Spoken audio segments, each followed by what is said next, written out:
you a longtime Dickens fan, or what led you into No, in this fact, movie? I'm the opposite. I was largely ignorant about Dickens and his work. And I read this screenplay by Abby Morgan, based on the book Invisible Woman by Claire Tomlin. And it was the combination of Abby's screenplay and Claire's book that I was surprised. I didn't know the story. I think I'd heard a rumour about Dickens and a young actress, but it was more Nellie. It was a Nellie story that moved me more than Dickens himself.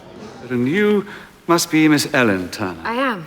You've met my eldest son, Charlie, of course. He kindly rescued my glove, yes. Ah. How long did you look for the right actress to play Nellie? Not that long. We met quite early on in the process. She very sweetly read for me, and it was amazing. As soon as she left the room, we all went, yes! I didn't know that. That's good. Yeah.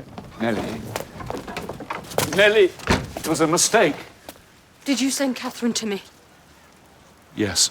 She is the mother of your children. How could you be so cruel to And her? for that, I shall always be grateful. Nellie was just such a fantastically strong, unusual human being, and it was her story, and following her from being with Dickens and meeting this incredibly famous, wealthy man, and seeing how much strength and power she managed to maintain within this huge imbalance in power, and just this inner strength that she had attracted me to her. What is it that we are?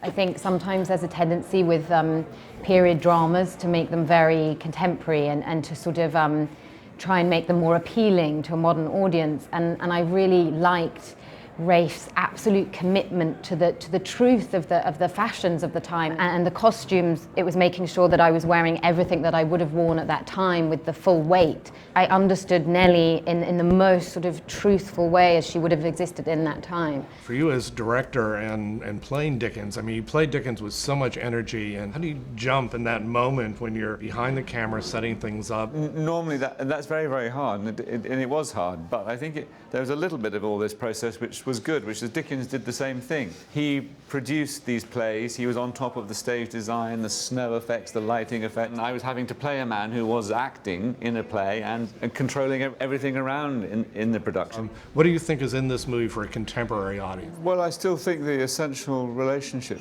a man and a woman, the tension and the fragility of coming together, intimacy between people, I think that's as valid today as it was then. And I think sometimes we can understand ourselves better through the prism of period films and classic dramas. I like that as a way to reflect on how we are trying to work things out.